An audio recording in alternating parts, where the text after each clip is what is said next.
Welcome to Warrior Class. But the teachers will pass. And you will too if you pass. All right.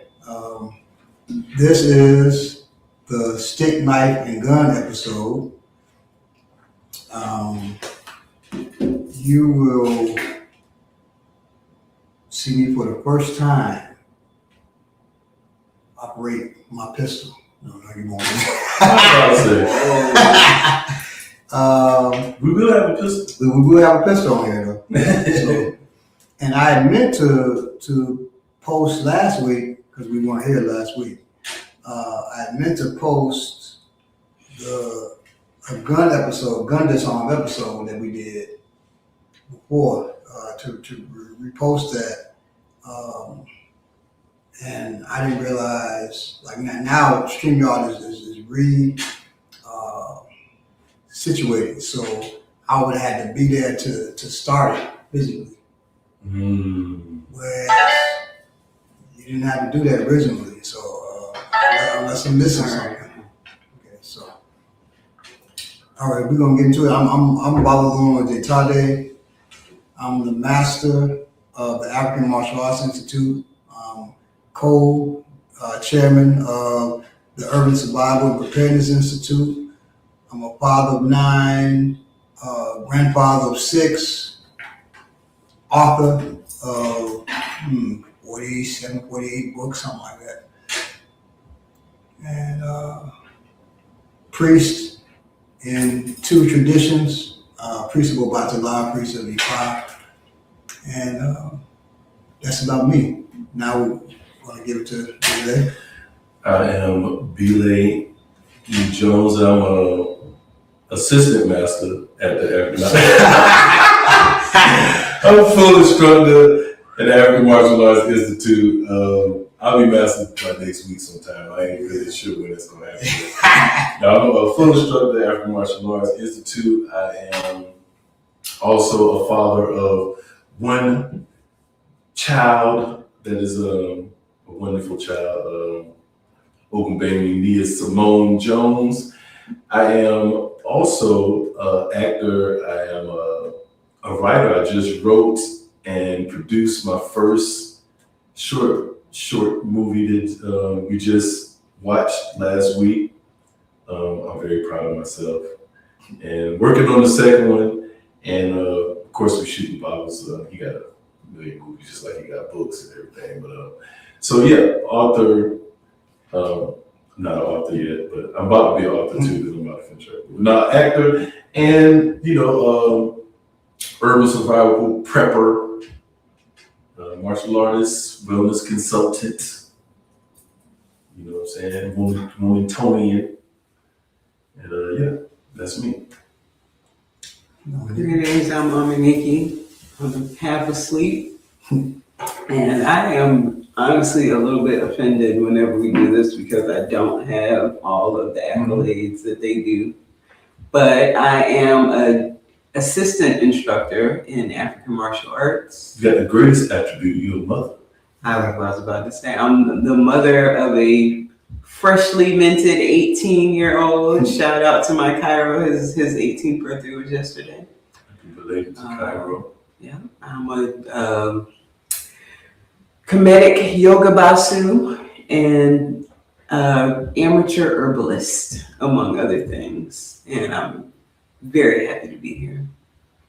All right, so we're going to get down to it, but first we're going to share some news. And it's not just you now, I mean, it also Billy. It's the return. So, right, the return of Billy. So yeah, we're coming with the real news. No, I'm just kidding. I don't really have too much news. I do have something that I did think, let me pull up real quick. And, I got stung by a yellow jacket yesterday on my neck. How about that? And then stung by a bee an hour later.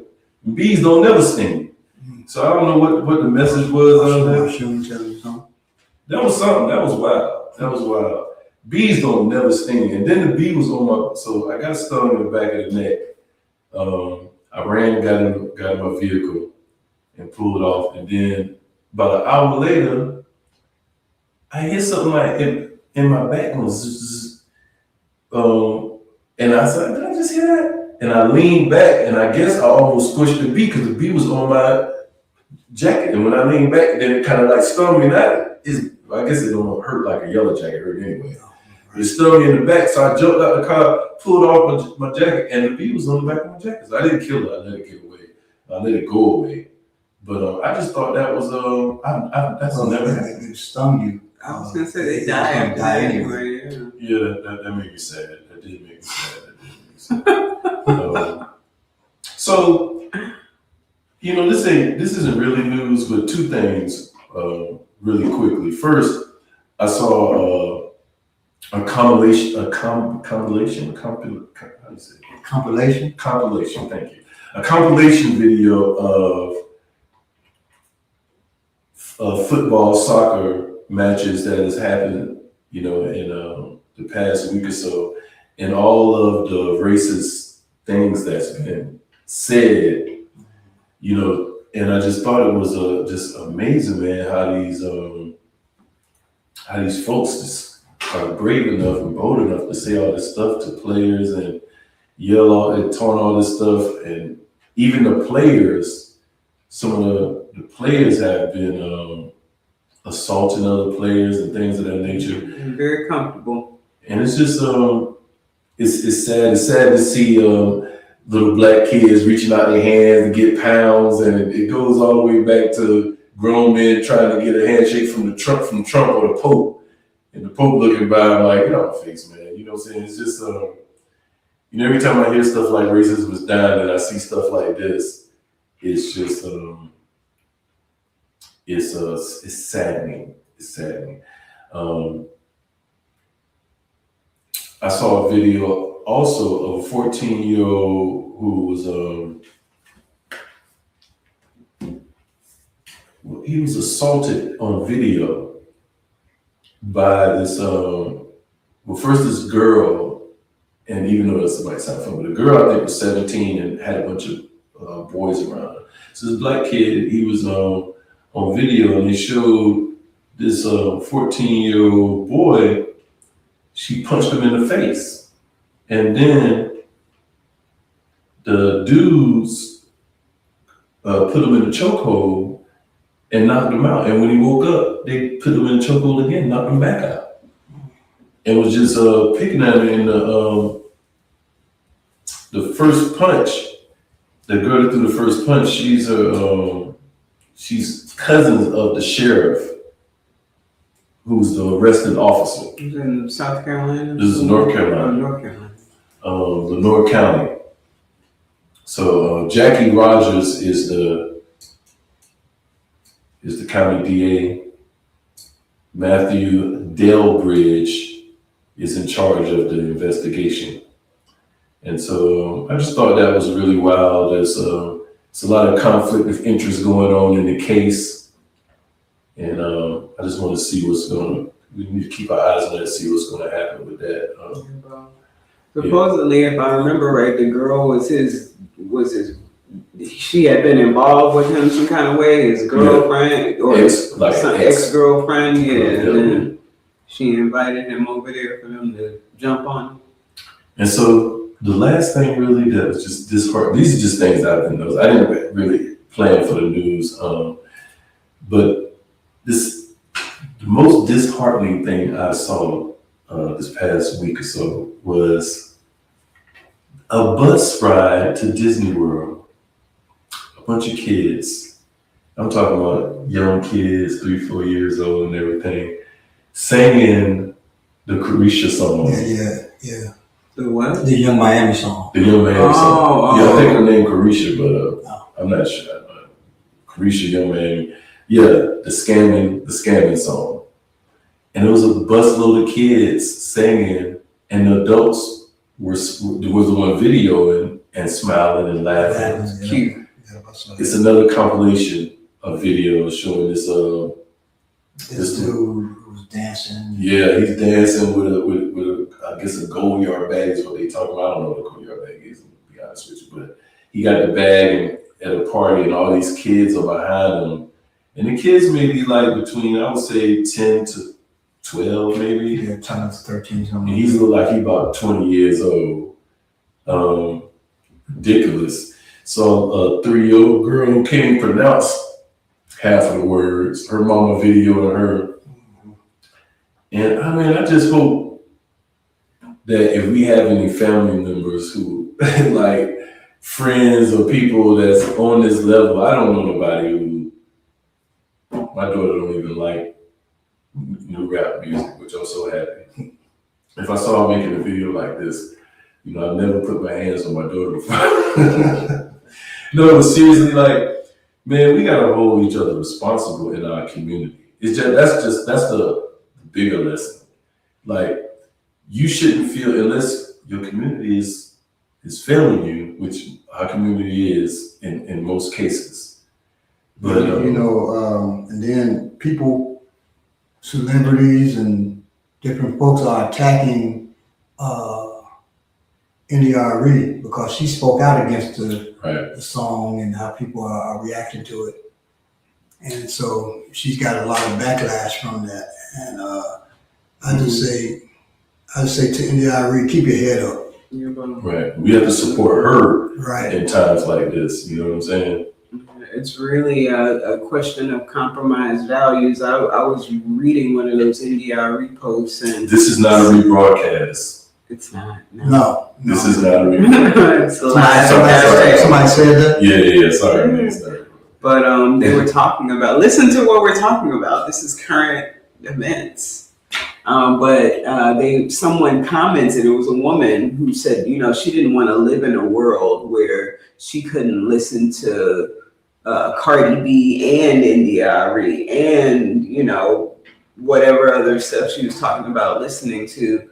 And I think that I know that our people in particular confuse having freedom to choose things with whatever is available being like a worthy choice, worth your time, worth your children's time, worth your energy. There's tons of stuff out there. I mean, it's unlimited at this point, especially with YouTube and all of that. But there's certain things that are not worthy of you. And this is where the compromise of, let's see, Tardy says compromise agendas. I think of it as compromised values. The fact that we still think that what they're saying is worth our time, and it's not, And both of y'all could be right. Willie D did a show this week. I think it was this week. And he dealt with the song and the IRA and everything. And he had an attorney on there. Mm-hmm. And the attorney said he believes that Young Miami is an agent. I thought about that. Whether they're official agents or not, it's just like the Matrix. Even if you're not Agent Smith, you can be turned into Agent Smith at any time if you not want to buzz. That went through my head this morning when I was looking at this post, but I thought of it a little bit different. I think I don't know, so I don't put too much energy in this, but I was like, this is some agents. But really, she may have not written the song. The song may have been given to her. You know what I'm saying? And stuff like that happens a lot. Or she may have written it because she may be an agent. It could be either. It could be that too. So that song, it can lead to arrest for several things, including murder, because you're talking about spinning the block. Mm-hmm. So it can lead to murder. It can lead to fraud charges, talking about my scamming, so boosting, that is shoplifting. Mm-hmm. So she's encouraging all of these things, really. See, where my so-and-so N-word is at, right? And actually, a woman who, a mother and a daughter, they got arrested because they had stolen from some high-end shop. They had stolen like $4,000 in purses, and then the woman's dancing. The mother is dancing, singing a song like a fool. And they're going to use that song against them in court. Well, speaking of spinning the block, I have one other thing I wanted to share about the World Cup. I have not been working very much, which is unusual. So I've had a lot of time to kind of watch games, and even when I have been at work recently, they have the game on. I work in a hotel, and that's a big thing in downtown Atlanta right now, of course, is the World Cup. So this is my first World Cup. I've seen a live soccer game before, and it's really exciting. I like sports a lot. I just feel like it becomes a big distraction for our people in particular, since we have so many other things that we should be focusing on. But I have been rooting for the African teams. I've been watching their games, and one by one, the at least the Black African teams have been eliminated one by one. And I was listening to a radio program this morning on the independent station that we have in Atlanta, and it's called the African Experience Worldwide. And the brother on there was talking about the games and how, he was disappointed that one by one the African team just kind of fell apart, and he's not sure what happened. And without me being very familiar with their style of play, and this being my first games, there was definitely things I saw that I couldn't believe, how much they were turning the ball over, in particular Congo, when I watched the Congo game. But what I thought about was, I know with Iran, they wouldn't allow them to stay in the States. All they could do, they had a training facility in Mexico, and if they had a game here, they had to fly in, play the game, and then fly directly back out. So I actually called up to the station and asked the brother, I was like, do you know if they were doing the same thing with the African teams? And he said, yes. And I said, well, that right there could affect their play. As I mentioned, I work in hotels, so what happens when these professional sports teams come to town is they're there at least sometimes 5 days before the game happens, but at least 2 to 3 days before the game happens, they reserve a bunch of rooms in the same area, and I'm talking about like ballrooms. They have, a room with a masseuse set up where they can just go in there and get massages. They got other rooms where they talk about strategy. They have all these different suites. They have one room where they just come in and get meals all day. They can eat breakfast, lunch, dinner. You have food available that's basically whatever kind of diet they might have. All of that is available for them. And they basically chill for at least 2 to 3 days before the game. This is every time I've experienced this. So the African teams didn't get the advantage of that at all. They have to worry about traveling, international travel on top of everything. You see these videos of them being searched, and all of that. So I think, that takes a toll physically and mentally. And I really feel like that is behind a lot of what may have happened with the teams in the world, the African teams in the World Cup. I know another issue they were having. A lot of European teams were getting their food flown in from where they're from because they complained about how bad the food was here. So all those things play issue. I'm real sure about that. Send a shout out to everybody, man. I just want to say, peace, Eugene Mason, Petty Gibbs, Cole Knox, Manuel Briggs. Is that your target? Yeah, I tried to say that earlier. Yardy D. Oh, Yardy D. I guess that's how you say it. Yardy D. I'm thinking Yardy D like Cardi B, but this is Yardy D. Kalanji, peace. What's up, Kalanji? Everybody in the chat and all of the lurkers, we appreciate you. Please do share. Again, like Bob said, this is the SKG Stick Knife Gun podcast, and also there is a book out. Some dude wrote it. I think it's an SKG book. It's a manual how to use a stick knife gun. I remember once upon a time we had a SKG workshop. One of the first workshops I ever attended, and that was a really really good workshop. We had to get back to those days, man. We out in the elements, paint guns and ambushes and all type of good stuff. So that was really good shows. But that book is a really good book that can give you some of the basics. And I always like to say this when we talk about stick, because everybody know a knife is dangerous. Everybody know a gun is dangerous. And when we first did our stick phase, I was dread. I was like, man, I do not want to learn how to use a stick. Like, what are we gonna do with a stick? Like, oh, I want to get back to the knife, the double knife, and the middle staff, and the sword, and all this. Man, that was one of the best phases that we've done in African martial arts because of how we use it in a way that if you don't know something, it don't exist. So you pick up a stick and you think, oh, I know what to do. I hit you with it. But a stick can be so deceptive in how you move. I know we're not going to get heavily into that because this is about the basics of it. But man, I hope you never run into an African martial artist with a stick in their hand and they got an issue with you.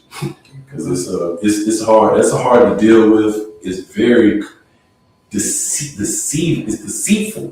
The way you use that stick, it really is. So if you ever get a chance to train with us, stick phase, or you want to hire a barber, fly out, learn how to use a stick, or the knife, or the gun. Well, not the gun, it's gonna cost you big money. That's gonna cost you. I don't know. Y'all got that. Y'all got to save up, pull out loans or something to show you how to use that gun. Anyway. Now, if involve my fraternity brothers, like the Kappas, my son's a Kappa, the Sigmas who use sticks all the time. Change your life. You definitely should get with me. Yeah. Oh, that's a great idea. Change the way you use that cane. Yeah. You're not just dancing with the cane. I was going to say make it practical. Right. Yeah. You're not just dancing with the cane. You're not just swinging the cane either. If you get into an altercation, you actually can use that in an effective way. Intelligently. Now, this is the stick knife gun episode, or SKG. Good afternoon, everybody. Today's topic is one that Hollywood. I was about to say self-destruction the way you started that. Today's topic is one that Hollywood has lied to you about for decades. Stick knife gun, 3 weapons, 1 common mistake. People think self-defense is about beating the bad guy. It isn't. Self-defense is about making it home. If your ego gets you killed, your ego has won absolutely nothing. Exactly. I blame action movies. Somebody points a pistol at a hero. The hero spins, does 3 backflips, breaks the gun apart, and gives a speech. Meanwhile, in real life, you still be lying on the pavement wondering what happened. My favorite is when someone catches a knife with 2 fingers. Sure. Because that's exactly how physics works. Steel meets fingertips. Fingertips win. Man, absolutely. I see, real quick, I seen a video of a serious martial artist. They got the knife pinned to him, and he had his hands behind his back. He said, what do? You got to clench it with your neck. And turn it into Do that. You'll kill yourself. Yeah, and do that and ask them to film it. I'm sure that wooden knife, that were real good. Right. Wooden knife, yeah. Here's warrior classes rule number 1. If you can leave, leave.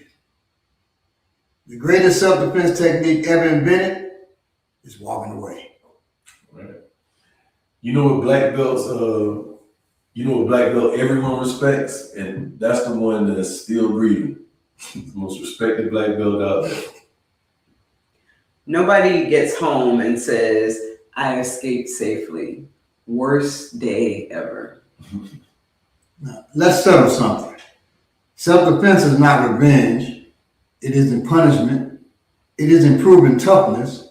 It is creating enough opportunity to escape. Everything else is secondary.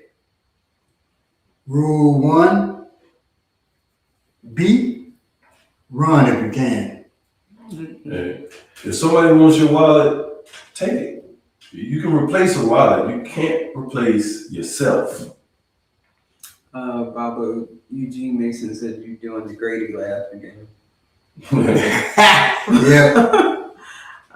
Phones are insured, cars are insured, pride is free. Don't spend your life protecting it. Only when you reasonably believe your life is in immediate danger should physical resistance even become part of the conversation. And even then, your objective is still escape. Right. As I was saying earlier, people underestimate sticks because everybody's looking for a ninja sword. Meanwhile, the most common weapon on earth is whatever somebody picked up. Walking stick, chair, pipe, pool cue, baseball bat, tree branch, all count. The stick has reach. That means distance favors the attacker. Yeah. Your first decision should always be, can I move away? Can I put something between us? Can I get inside a building? Can I close the door? Don't stand there arguing. Violence is not customer service. Knives are different. Movies teach knife fights. Emergency rooms teach knife victims. Those are very different lessons. Nobody wins a knife encounter. There are only different degrees of survival. Distance becomes your best friend. Obstacles become your best friend. Escape becomes your best friend. If somebody says, I know a knife defense, ask them, do you know emergency room building? Because those two subjects tend to meet. Firearms change everything. Hollywood teaches speed, reality teaches judgment. If someone is demanding property and you have a safe opportunity to comply and disengage, that is often the lowest risk option. If you can safely move to cover or escape without increasing danger, do so. Movies reward heroes. Reality rewards survivors. Before violence, there are usually clues. People look around, close distance, hide one hand, become unusually focused, ignore normal social behavior. You won't see all that, though, if you can't control your emotions and you're all hyped up and you're arguing and fussing. Or looking at your phone. Yeah, like they say, I only see red when I'm mad. And you're going to miss all the blues. You're going to be black and blues. Right, exactly. I just wanted to add to under missing social cues. A lot of times, if you make a habit of speaking to people, that's normally what security does in places that I worked in, at least. They speak to people, not necessarily always to be friendly, but to see where that person is. You know, do they speak back? What is their demeanor? So, I was training security people once, and I was like training them, like I'm going through a line and just doing a search. And the person says, "How you doing, brother?" I said, "Oh man, I feel like killing somebody." And just held my stuff out. He could, "Oh, okay." I mean, he wasn't listening to nothing I was saying. Right. Or just taking it for a joke. Right.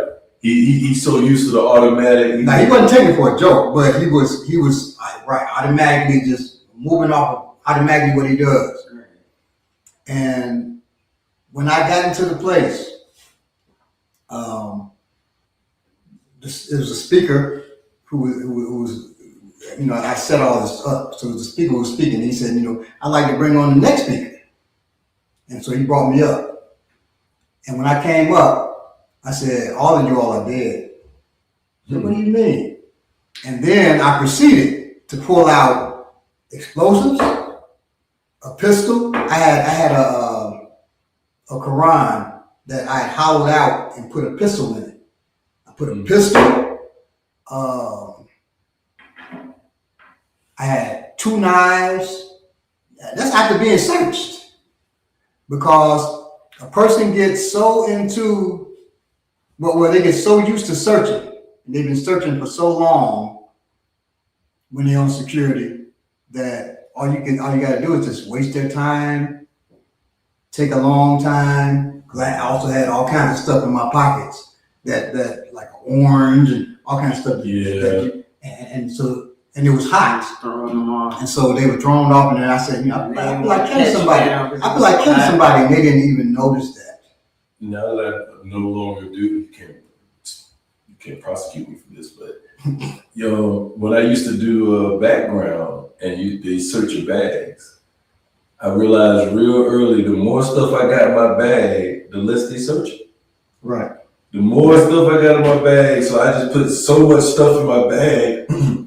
They must think I ain't going through all this stuff. They just pass it on, Now, what Omaniki said is true. They will speak to you to see, and what they're seeing is, do you have smell alcohol on your breath and stuff like that? Yeah. But they really, most of them are not paying attention to the words you're saying.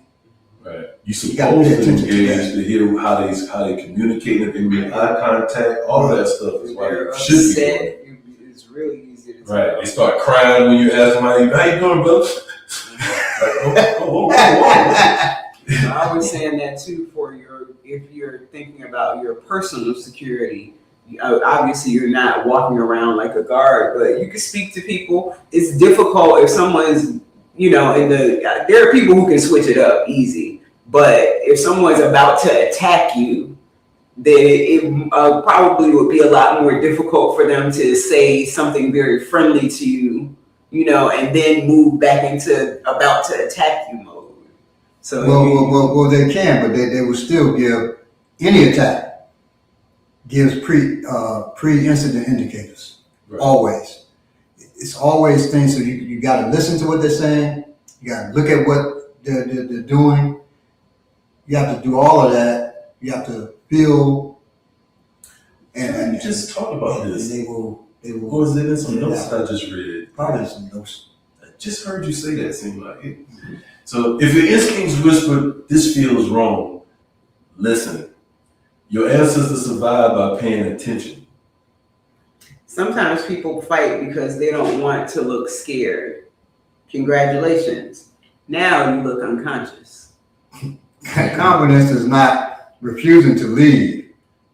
Confidence is recognizing danger before it becomes violence.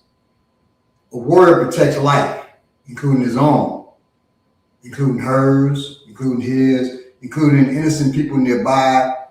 That's strength. I was just talking to them. I had a workshop with some kids between 12 and 17 years old. And that's what I was talking about. If you're really confident, then because these people looking ain't gonna make me do something. If I don't really want to do something, I don't have to do it. Somebody, we got our show each other. What's up? Somebody, well, he hit you. Remember how they used to do that? Yeah. They touch him and they hit you. And what you gonna do? You gonna make somebody make you do something? You gotta be stronger than that. Or they'll say, knock this chip off my shoulder. Like, man, that's ridiculous. Yeah, it's great. And we as adults ain't too much different than that. It don't look exactly the same, but it's the same principles. Right. So yeah.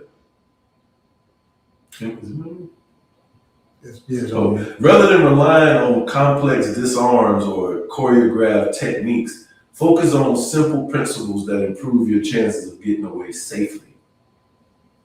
Against the stick. Move away from the attack if you have the opportunity. Use barriers, doors, tables, chairs, vehicles, backpacks, or other sturdy objects to create distance and reduce exposure. Keep moving toward an exit rather than becoming stationary. It's not going to look like Jackie Chan. Right. You ain't going to be able to do that like that. Get some space. That's all I say. And once an opening appears, leave immediately instead of continuing the confrontation. Against a knife, treat every edged weapon as an immediate life-threatening danger. Every one. I don't care if a 3-year-old child is holding a knife, you're in danger if they decide to slash you or stick you, okay? Create as much distance as possible and use obstacles to slow or block the attacker's approach. Do not voluntarily close distance or attempt a cinematic disarm. Call emergency services as soon as it is safe to do so. As soon as it is safe to do so. And by emergency services, for me, I don't mean the police or nothing like that. I'm talking about my comrades. But you may talk about the police. You know, Do what you got to do. do what you got to do to survive.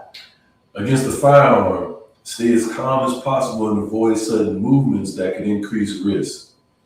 If the situation with that, so I had some. This is eons ago when my friend now is about 45. He was 16. He went to go rob somebody, him and 3 dudes. And that's all they wanted to do was rob. So they wanted to find an old white man and rob him. That was their plan. They went to the mall. And they wasn't looking for an old white man, but just so happened, an old white man pulls up and gets out of his station wagon and says, oh man, this is perfect. So they pulled the gun out on him, 38. Pulled it out on him, said, give me the money, old man, blah, blah, blah, blah. The old man is like, he did exactly the wrong thing. He said, oh, no, don't try to rob. And then he grabbed it for the gun and tried to yank it. But his finger was already on the trigger. So he shot the old man. He wasn't planning on being a murderer that day. And all 3 of them got murder charges and did 8 years. All three dudes. They was 16. They got held for 2 years, and then they just bumped it up to adults, tried in prison. And that's Dee Dee's little brother, matter of fact. Wow. Yeah. And so the whole moral of the story is you don't grab for the gun. You don't try to do any of that unless you have trained that 100,000 times and you know there ain't no way you gonna get out of this. You can't run, you can't move. But be real calm and avoid that if you can. Sudden movements, that increases the risk, and that's what he did. If the situation is a robbery for property, complying may be the safest option. If a safe escape route or substantial cover such as a concrete wall or an engine block becomes available without increasing danger, use it and get away. Once safe, notify law enforcement or your comrades immediately and provide accurate information. Notice something. None of those principles require being the toughest person in the room. They require being the smartest. There you go. Warrior classes never promise invincibility, only better decisions. Train with qualified instructors. Understand your local laws. Practice awareness. Practice avoidance. Practice de-escalation. If you ever have to defend yourself physically, make your goals simple. Create an opportunity, escape, go home. Say that again. Create an opportunity, escape, go home. Because the greatest victory is being alive to see tomorrow. Yeah, absolutely. Right. So we're gonna go into the thing. Can anybody check this out? I'm looking at what's being said first. So yeah, Yapo says, greeting warriors, good to see you again. Very much enjoying how I became an assassin. Love stories that are individual stories that eventually intersect. We'll rate and review when I'm done. We appreciate that. Good. Checking. Yeah, because of that, I would believe my life could be in danger. He must say something else. Gucci just taught us how to act when confronted with firearm. So what Lucifer is talking about is the video came out of Pooh Shiesty very distinguished individual in our community. You can tell by his name. Yeah, exactly. So which is a Gucci Mane artist, was precisely had him signed, saying precisely went to jail, went to prison, came back out, and he no longer wanted to be signed to Gucci Mane. So him and about 4 of his homeboys, they rode to meet Gucci Mane, and when they met him, they pulled out. Dude had a saw in his I don't know what he had it in. He pulled it out, had them all, had guns drawn on Gucci, and they videoed it. They videoed the whole thing. So Pusai said, "So I'm out my contract." Guzman said, "Yeah, man, you out. You said you wanted to be out. You out. What's the problem? We already talked about it. Is everything fine?" It's the same thing Bob was saying. You see somebody in a bad pinstripe suit, and they ask you what their suit look like. That suit look beautiful. That's what I've ever seen in my life. That's what we're talking about. He stayed calm. He ain't get all jittery. He's like, "Hey man, we ain't gotta talk about it. I said everything good. Like, ain't no problems. We ain't got a problem. If you thought we had a problem, I apologize." That's how you gotta be. Someone putting aggressive hands on a person is an out of the ordinary thing, in my opinion. My belief is that a person is willing to put hands on you, they will do anything to you. I just saw this on the podcast with Joe Buzz and Queen's Flip. Queen's Flip had grabbed Joe Buzz by his shoulder, and Joe Buzz said, "Yo, don't touch me with strength." I said, I'm gonna have to use that. Somebody touch me too. Yo, don't touch me with strength. I appreciate it. Don't put no strength in me. And some people just strong, but every time they touch you, it's just gonna feel like that. You got to deal with that sometimes. Because of that, I would believe my life could be in danger. I'm thinking of Carmelo Anthony. Okay, good point. I will defend myself any way I can. I'm not going to wait until it escalates. Well, you definitely shouldn't wait until you feel like something is happening. You got to use your good judgment. I mean, host somebody and be like, "Hey, buddy, how you doing?" And you knock them out. You know what I'm saying? Man, I just want to say, hey. So, you know what I mean? The accuracy of the recap of Pooh Shiesty is on his point. Appreciate it. I did my best. Okay, y'all. So we're about to get in it. We're going to teach you the stick knife and gun defense techniques against the most common attacks with those weapons. So I got to get my stick knife and gun together. Yeah. Can we blink the screen for a second while we rearrange the studio? If you could excuse us for a quick moment. I don't know how to. You got your thing right here too. How we Can't blink it. we can't blink? No, we can't blink. Man, we can't blink. We used to blink about a while ago. You used to be able to. Let me see. What do we get right here? No, sir. That's the mic. No, sir. That's removing. Yeah, we can't no. move. No. So we're just gonna get the studio together and deal with some of these comments here. Get my knife. Be right. So let me see here. Let me see the word glass. Hold on. Let me see. Checking your disposition. Yes, and then security. Yes. Let me see. Someone putting aggressive hands on a person is out of the ordinary thing, in my opinion. Yeah. Because of that, I would believe my life could be in danger. I'm thinking of Carmelo Anthony. Yes. I would defend myself any way I can. I'm not going to wait until it escalates. No, you don't do that. Like Relay was saying. The accuracy of the recap of Shiesty. Has Omaniki ever been in a fight? Not recently. Like, not in the last 30 years. Yeah, so a fight is an agreement between two combatants. We're going to fight. I have never been in a fight. Have I had to defend myself? Yes. I've been attacked and then became the attacker. Right. That's what self-protection is. If someone attacks you, you have to either get away. If you can't get away, then you quickly turn them into the victim. And you're the victor. You're the victor and they're the victim. If you can't just get away.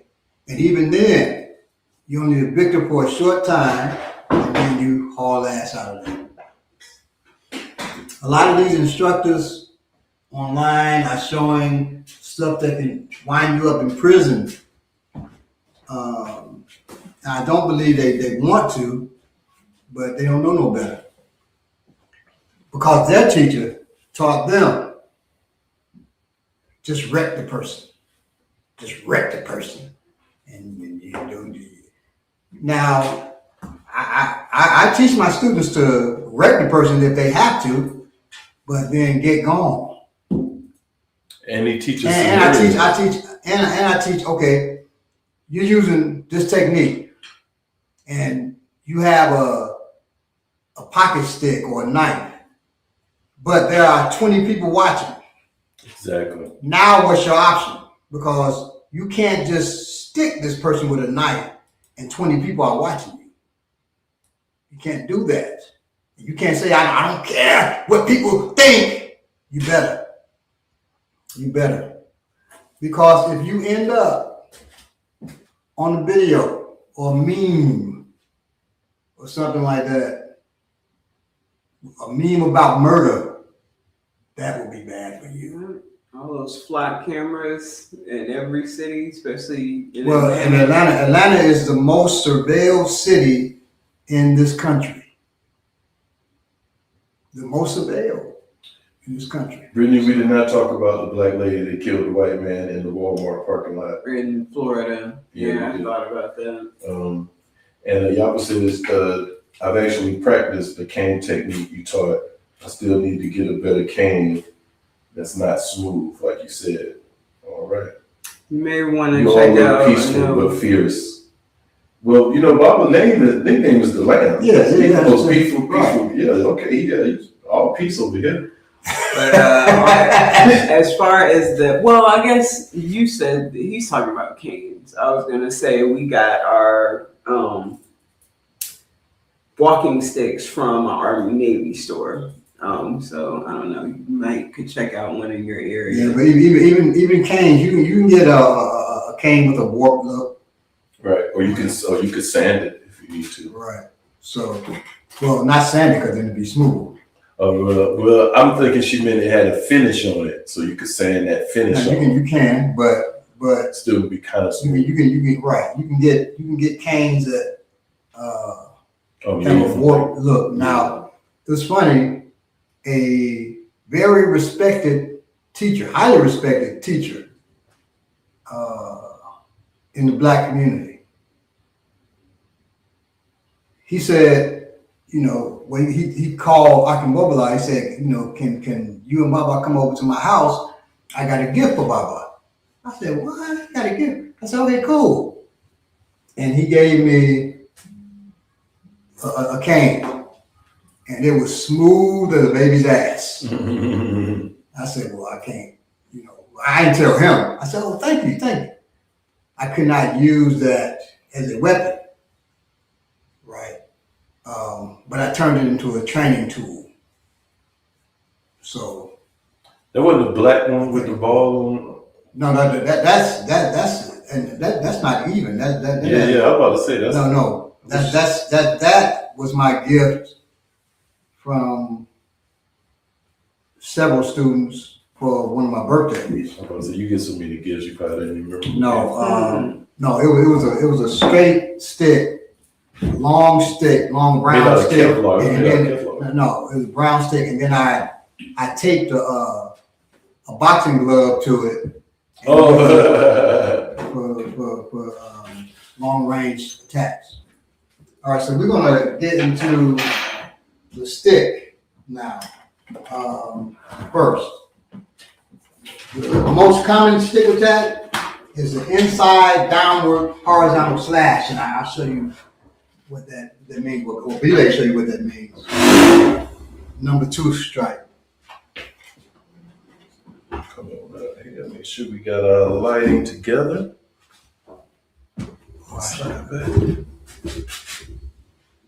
There we go. So a downward horizontal slash, just like that. I mean diagonal slash, it's like that. Prop us up just Like a little that. bit there. And I'll do it on Bob. Thank you for not doing it on me. I appreciate you, bro. Yeah.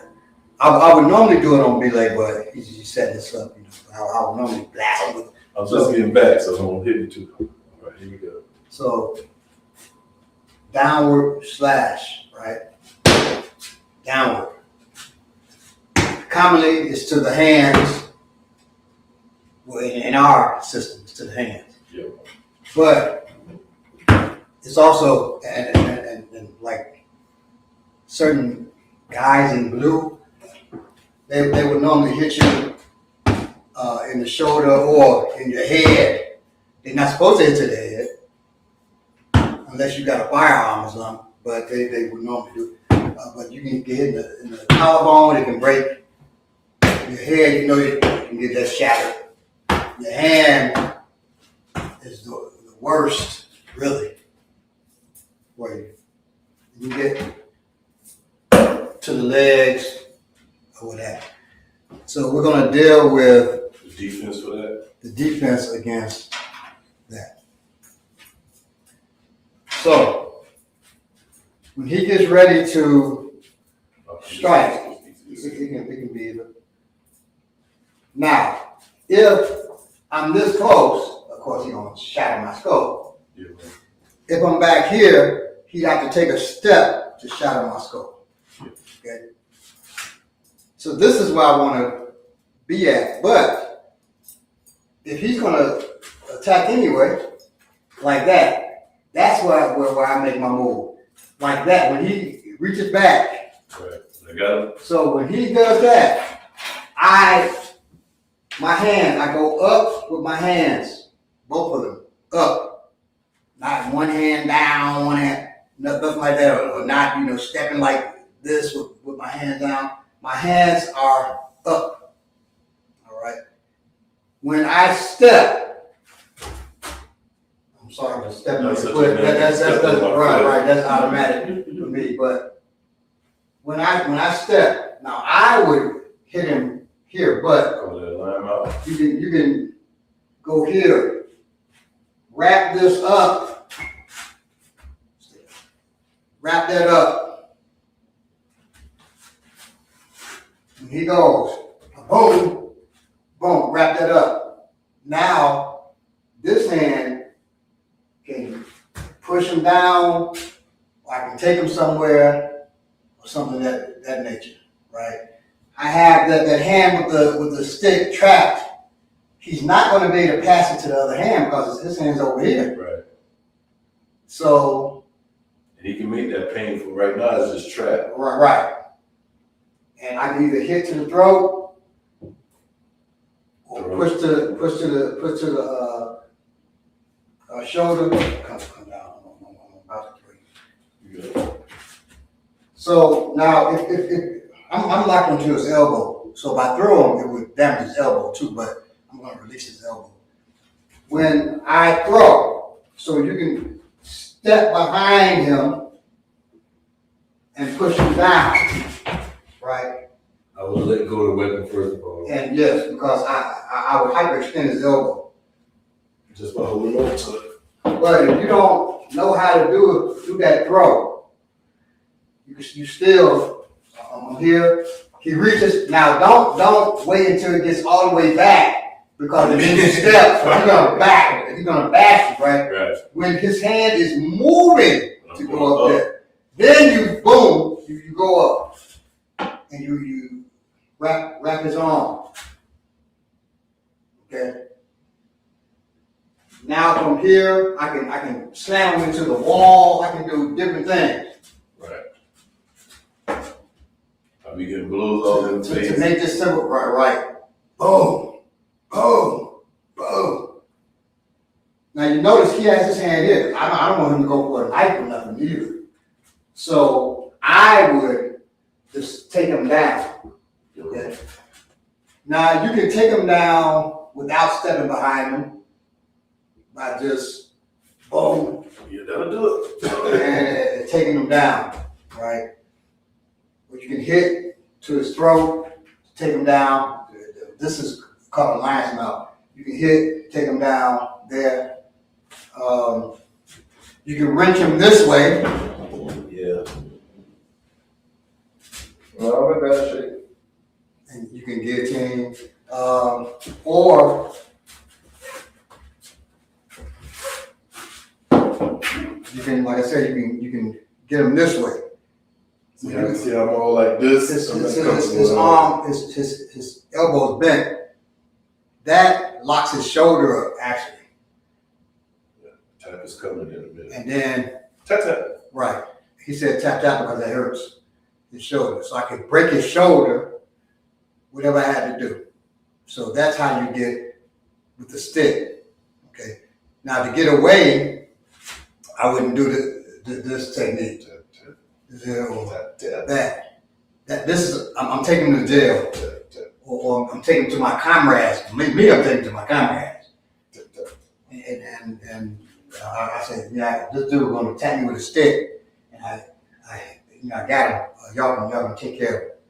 But no, I wouldn't do that. That has him locked up, ugly. Great. But They say ugly because of my face look. But you have to decide, okay, I got him like this, now how can I get away?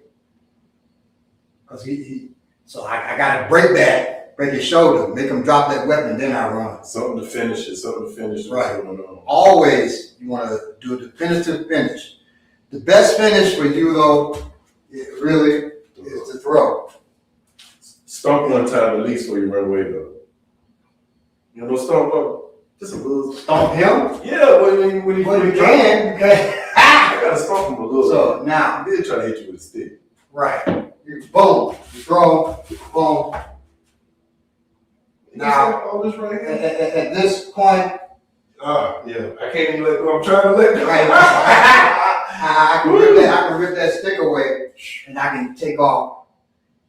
Once I run down the block, I can toss that stick. Once you get down the block, safely away from him. If he gets up and he chases me, and I'm running. Now he got to prove to me that he didn't defend against Exactly. And notice he didn't go for the disarm. That's not what the whole move was about. It happened. And that was one of the last things he showed you, because that's not what you're going for. You know, that's too technical, you know. Right. You really would just throw him to the ground, push his arm away. Right. Right. And then either you can push his arm away, you can step on his hand, not his head, his hand. So he releases that weapon anyway, and then you can run. Okay. Real quick, walk away. Not off the subject, but still on the subject. With that same technique will work against me coming straight down like this too, pretty much, wouldn't it? Yes. So when so instead of just from the side, I'm coming like this, which is another common way. Right. Now do not let him get that high up. Yeah. Because he will bash. Now us, we do not bash with that. I was about to say that. That's we what bash with that. Yes. And that's much more powerful. Much more powerful. He bashes with that. Okay, I'm sorry. And that will crush me. That's what we call the pummel. Right. Yeah, that's.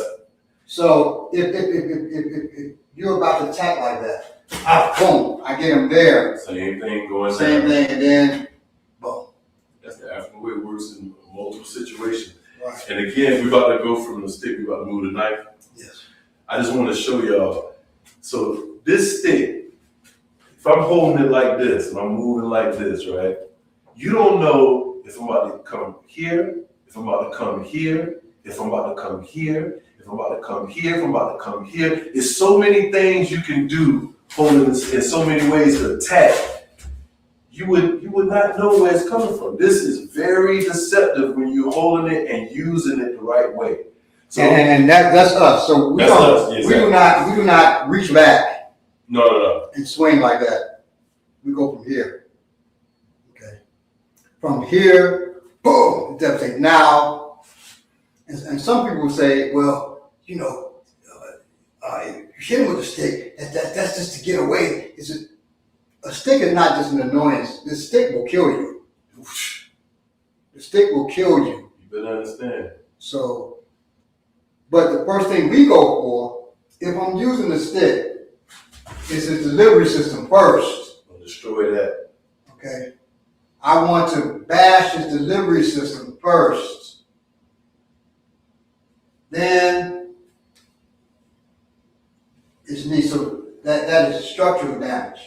You got you a solid hard stick, you smack somebody in that knee, you smack somebody in his hand, ain't too much happening after that. Right. Ain't too much happening. Now we do not go for muscles.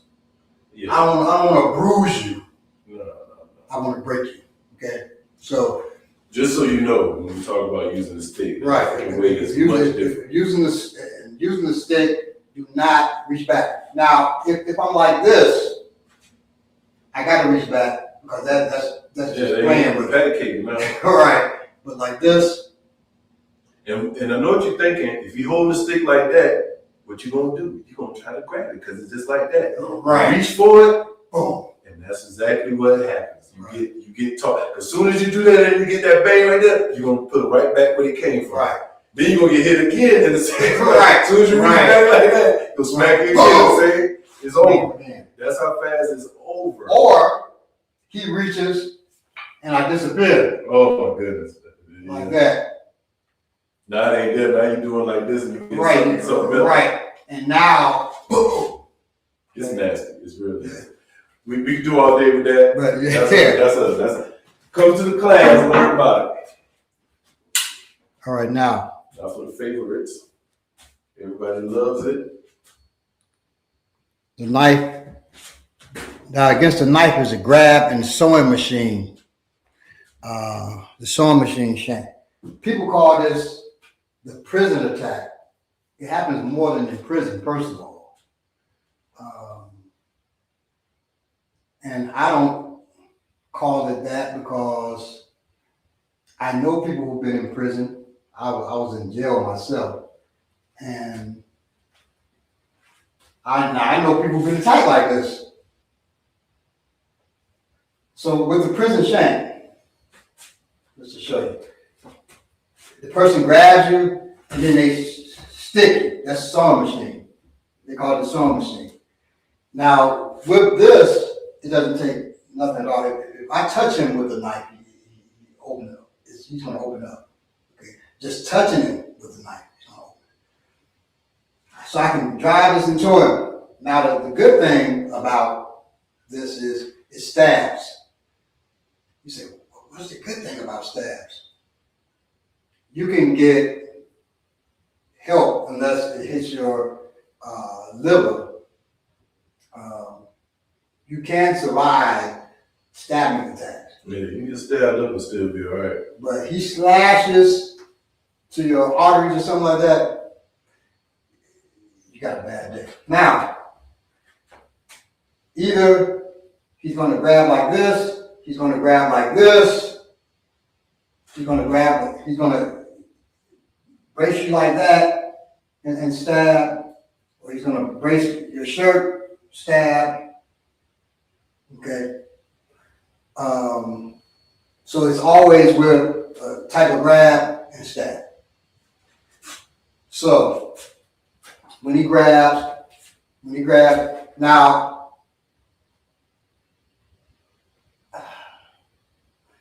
I was watching this guy who was talking about this. He's a black man, and he was talking about this. He said, "Now, what's the most dangerous part of this attack?" Oh, goodness. He said, "It's not the knife, it's this hand." You got to deal with that hand first. No. You deal with that hand and you're going to get stabbed. Right. Now, first of all, if I'm dealing with just the hand, okay, not to stab, if he pushes me like this, I'm all off balance. I'm going to get jacked up. Yeah, well. So when he gets me here and he's about to stab, I do want to put my hand on this, either like this or like this. Now, I wouldn't risk this because that's not strong enough. He could pull away. We normally grab like this, and I could grab like that, but from a different angle. But you want to grab here, and you want to move towards this side. So when he grabbed me, I'm putting my hand on that, and then I move towards this side. You see my hand straight? He's about to push me, and really push me. I'm only giving him momentum to move myself. Right. So what I'm doing is grabbing, and then I'm moving to the side. Off the line. Off the line. Now, I wouldn't just toss that away and run because he still got the knife in his hand, but I would advise you to do so. Now, and don't say, well, I can go to the other side. If he pushes, I go to the other side. I'm walking right into the path of the knife. So do not do that. Step to the other side. Now, if you want to take him down, well, just you want to disable him. You can go here. Okay. Now, that's not the knife side is still there. You want to disable his other arm. If I wanted to do the knife, I push the knife towards him and work. But you're going to grab this. Do not put your hand out beforehand, like, ooh, my God. You cut your hand. Right. So you put it immediately like that. You put it down. You're up like this, then you put it down. Right. Now, he moved like that. That hand's free. When he moved around, his hand was free. Once his hand, because you got to go based on the situation. His hand became free. I still got this. Okay? So now I got to push that towards him. That's a threat right there. Right. And now I can, I'm here. I step under his nose. I'm going down. Put his hand down. So that hand's not no danger to me no more. And then I step diagonally here. I'm sorry, I didn't catch it. Okay. I was looking at the comments. I step here, then places his hand on the ground. Once his hand placed on the ground, now I step with my rear leg to the outside to take down. And now I can break his arm or whatever I gotta do. Okay, but I'm not letting this knife go at all. But the best thing for you, like I said, when he grabs, and this is a terrible scenario. Should I go, would the collar tie be the same thing? Or is it different? It's the same because So if I if grab he grabs like this, just showing you this, it could be the same thing. I'm like that. And when I go to the side, I gotta look to the side too. And you can do that either way. Look to that side. Still That works. So now from there, I gotta get away. So I can either take them down like this, okay, or push to him, which is safer for you. And it gives be a threat. Right. My It mind affects off trying him to attack. with his own knife. And now Yeah, that gives you more control. I've seen so many things with this. So person going like this, and the person goes like this. Right? This can work if he If he's doing that and I'm putting my arm as a barrier, it can work against that person. But after that, he's gonna pull back, and then he's gonna hit my hand, and then he stabs my body. Right. If he hits my hand, I'm right here, and he hits my hand, or hits it twice, so he turns one that cuts that one, and then he stabs my hand. Oh man, my hand is jammed up, so I can't use it again. So when he goes, boom. Do not do this with your fingers. When we get there, talk about two fingers. Do not stop it with that. It ain't gonna stop Grabbing the blade ain't gonna stop it it. either. No. So and don't do that. That's ridiculous. Well, and you hear instructors say, well, you know that's better than him cutting your body. He's gonna cut your body. After he grabs, when you grab that blade, he's gonna pull it out. Mm-hmm. Your hand's not damaged, and That's just free blood sacrifice. right. Blood off. So it's there. Okay. When I said so you can get off of it, right? Or if he has you here, you can get off of it. But then you gotta push that towards him. You gotta push that towards him. And you can do that with both hands. A nugget is you might get a little cut right there. Right. And now I can go into the other thing, or I can go into That's nasty. gooseneck. Okay. If you know how to do a gooseneck, that's still not disarming him. Notice he's still holding that. I want to keep it for long if you don't want me to. And He could make me. Actually, I wouldn't be able to let it go because my hand is too bent up. But I want to let it go. I'll tell him if you just ease up, sir. I'll let it go. I promise you, I'll let it go. You can have it. Just take it right on. you can take it. Ain't no fight. And well, don't stick him. No. That's against the law. Yeah. But Thank you, sir. yeah, you can. It depends on the law in your state. Either you can armbar.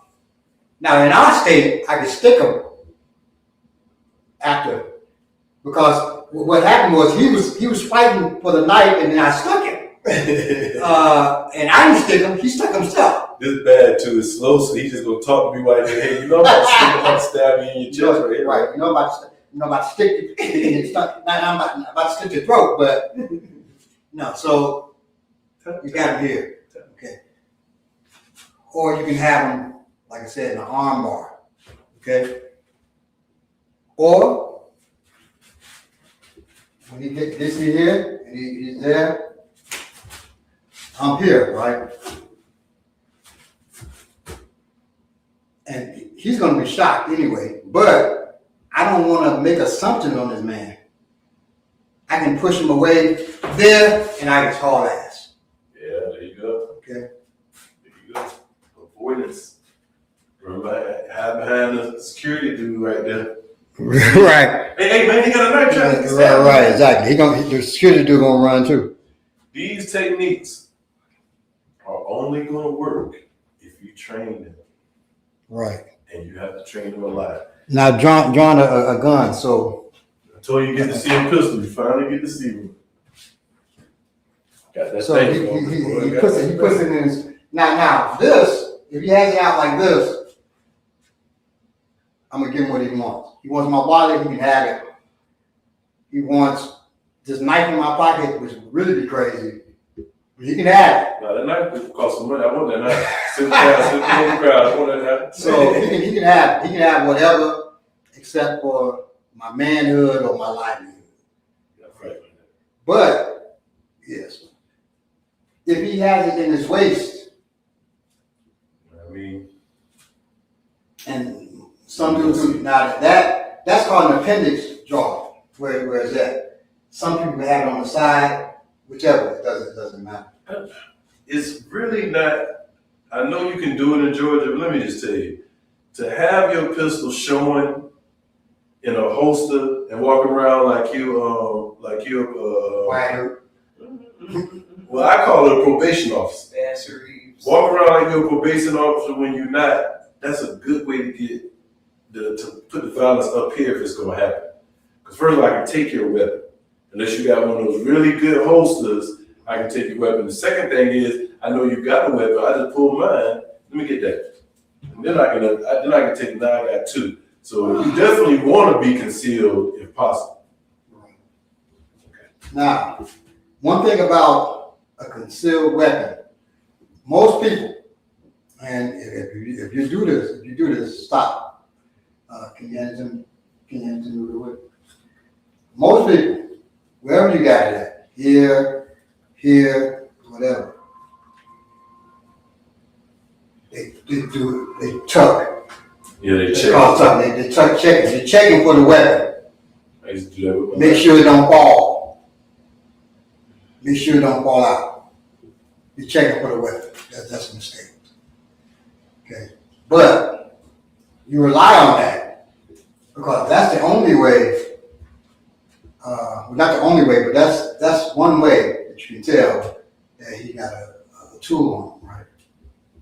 But we're out somewhere and he is going to rob me or whatever, right? I'm out.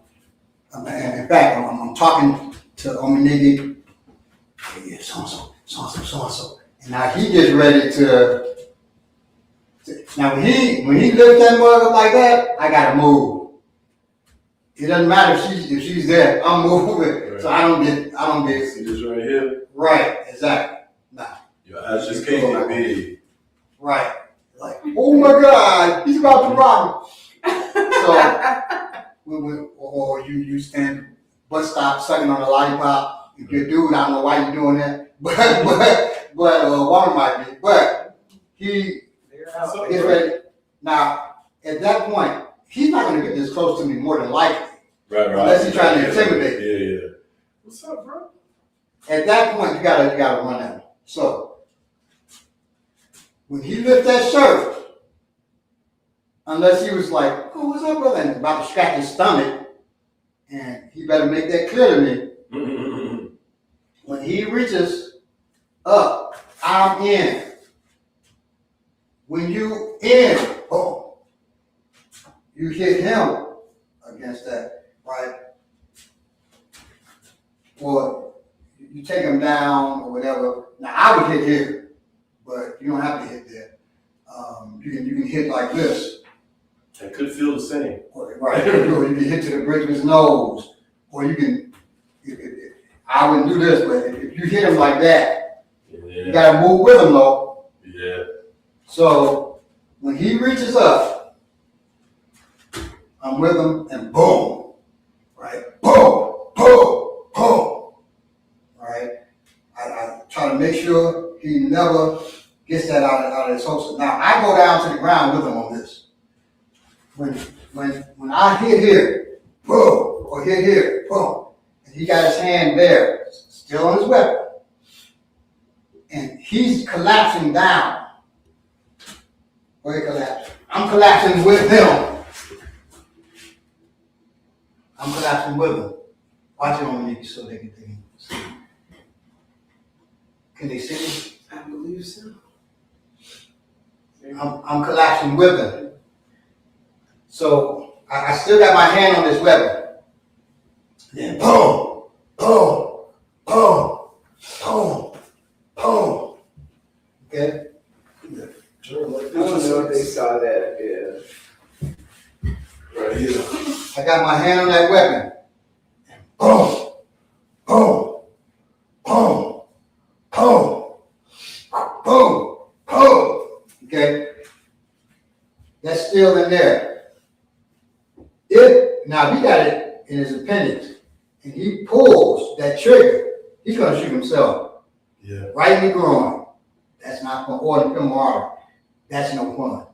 If he has it back here, On the side.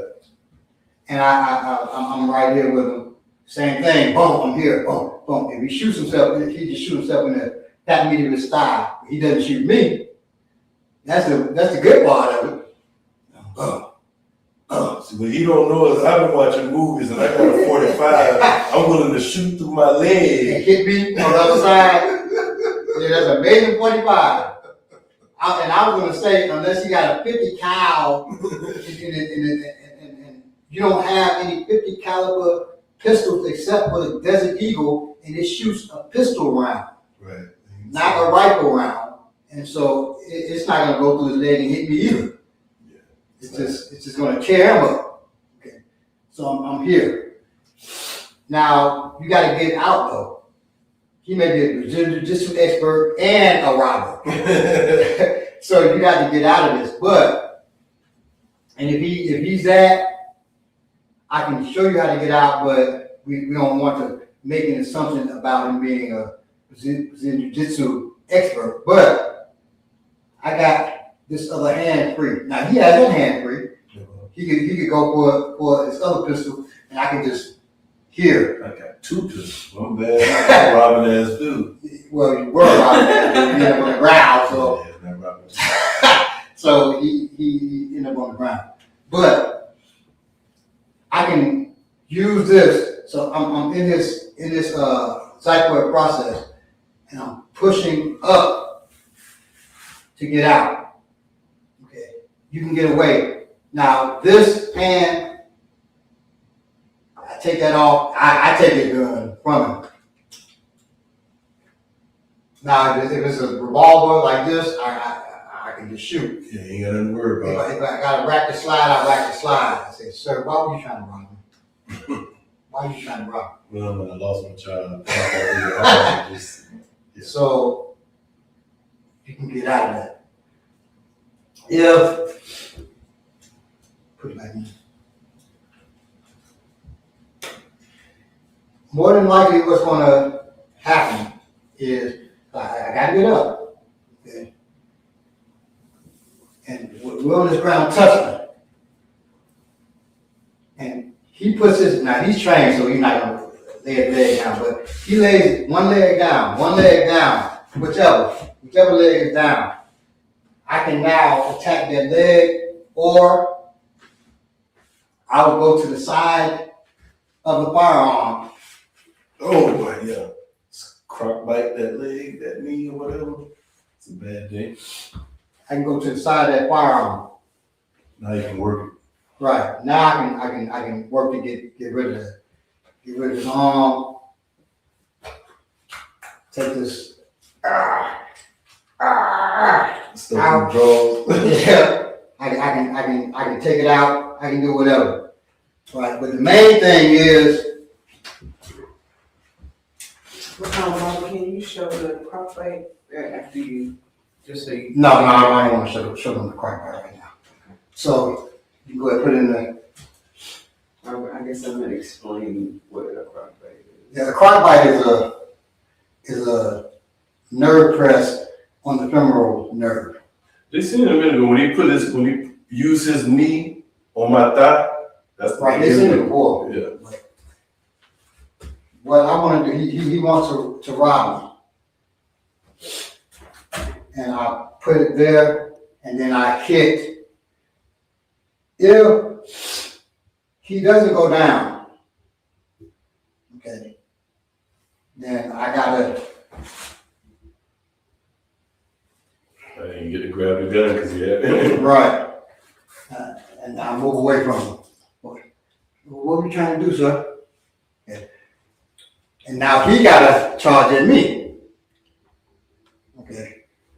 Now the way you should hold this gun, really, is in the center of your chest. This hand is just like punching. This hand is pulling. Your foot's back on the gun side. And that's where you hold that. Okay. If I had to shoot from here, I can turn it up. I can shoot his feet. I can shoot his femoral artery. I can do whatever I got to do. And you may not have aim to shoot his femoral artery, but you shoot his feet, you're gonna stop. You shoot his body, you're gonna stop. It's funny they said in the comments that's the pistol they were shooting at Harlem Nights. Right. You cock that back, and then okay. So that is what you do now. Once again, you do not. No, point it at me. You do not try to do it this arm. Right. You don't even, if it's a pistol, you don't even put your hand on it like that because it can't cycle another round in it, but he may have a round in the chamber already. Mm-hmm. That's going to fire. You're going to get hit. And if you get hit, pow, I guarantee you're going to let that go. You jam the hammer up though, so the hammer came. And in a revolver, yeah, you can jam the hammer. You have to be really. You gotta be fast and accurate. Yeah, your aim gotta be really good. I'm like this. I'm like, ah! Aha!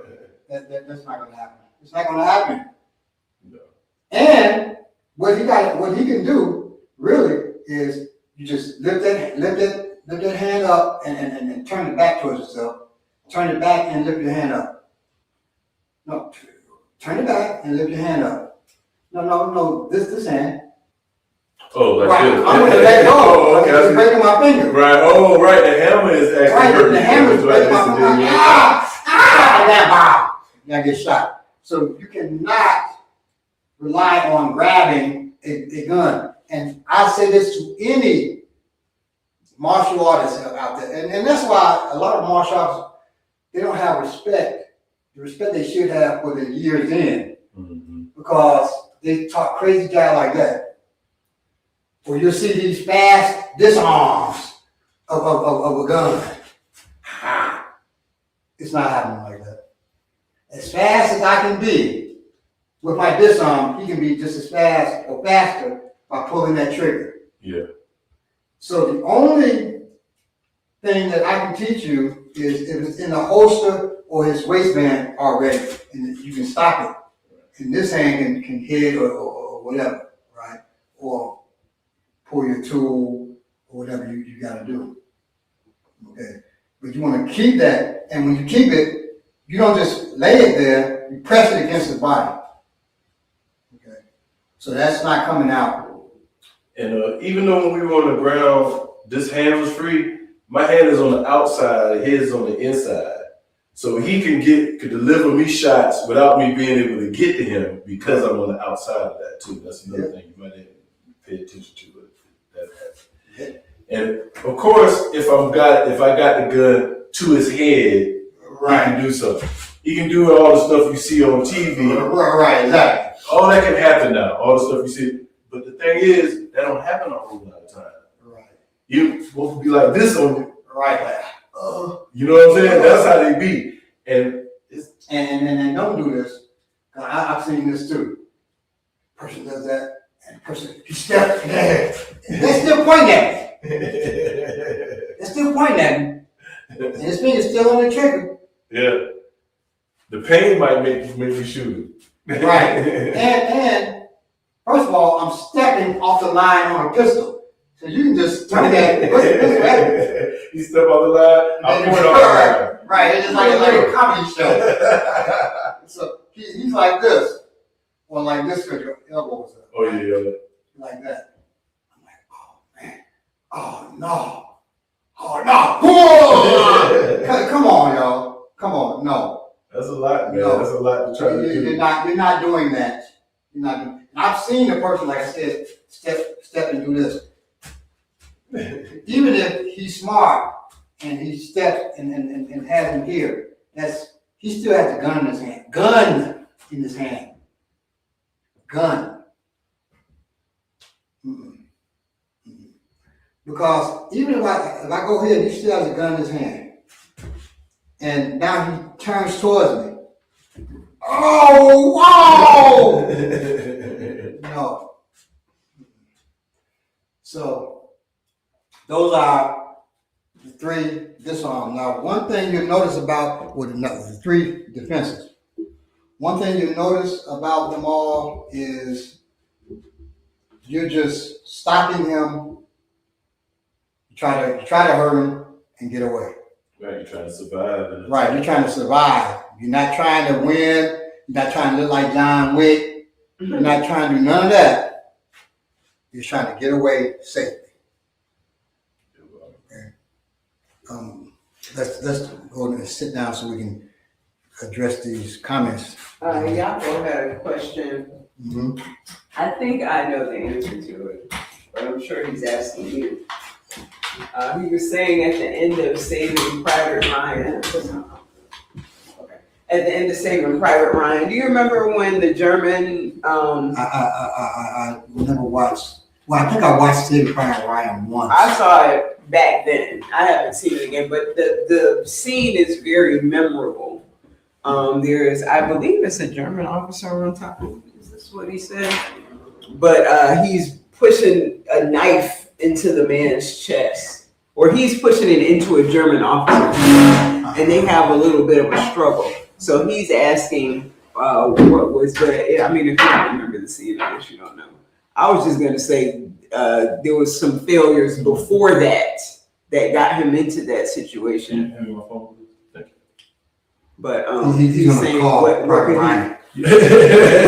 what could he have done differently to survive that particular knife attack? First of all, yeah, if somebody, he was on the ground. And Right, he's the guy on top of him, basically pushing a knife into his chest. Yeah, you screwed up long before you got to the ground and you got a knife over you to your chest. If I'm in war, and I'm assuming they were in war, because right? World War II. Why? And there was plenty of trench fighting during World War II, but why this guy is on top of me trying to thrust a knife into me when I should have already either saw his knife and calculated what I'm gonna do while I'm on my feet, or now if I made a mistake and he has me like this on the ground, and then we just readjusted the studio, so I won't do that. But and he has me on the ground, I can use my legs to outbalance what he's trying to do. I can use my legs to give me distance, so I can push him. I can wrap him with my legs and push him back, unless he's on top of me in the mountain, then I'm screwed. But if he's in my guard, I can push him back, or I can pull him close to one side or the other to ground that knife. Yeah, that's the best you can do in that situation. But yeah, he was big. If I remember right, it was just them both trying to use strength. Yeah. And the person on top. Now, the person on top got more weight. strength. Yeah. Right, exactly. He has more weight. And he had the knife. Right. So if you go back and look at when Barbara had me on the ground, so we was talking about Brazilian Jiu-Jitsu. So what he's saying, the person can wrap their legs around them and then pull back with their legs. Is that what you were talking about with the knife? So once if you're on the ground like that, you wrap your legs around and you use your legs to push back or pull them forward. So I'm pulling forward too. You got the knife coming down on me. I got my legs right around them. I use it to shift. I can move it that way. Right. Past me. And then I can roll, with that. So there's different things you can do, but that's now you're in the ground fight. But anytime you add a weapon to an attack, you are in a shitstorm of trouble. So you got to try your best to escape. Usually, after you hurt him, you got to try to escape. Okay. And this is why I keep at least 2 knives, and depending on the winter, like the winter time, I may have 4 knives on me. But I keep at least 2 knives on me at all times. Because if I'm in a situation with a person and I get attacked, I'm an old man. I get attacked, I'm going to, if the opportunity presents itself, I'm going to pull my tool. I'm going to pull one of these tools. All right. I am very young, and I would do the same thing. And she's a woman, a small woman, so I would use my tool. If the person is punching me, they built like Francis Ngannou, or built like Anthony Joshua. Well, in my mind, I view him like that because, I view a big dude, he's attacking me. I'm gonna cut the hell out of his delivery system, his arms, if that fight goes to the ground, I haven't lost my knife. Now, I'm not gonna be down like this, Right. trying to stab him. I'm trying to defend myself because I want to get away from this guy. So my life would still be here. It would still be in a slashing modality. Okay, if it, from my fear of him, if I slash his throat, that just happens. It just happens. It's my fear of him, right? I slashed out and I got his throat.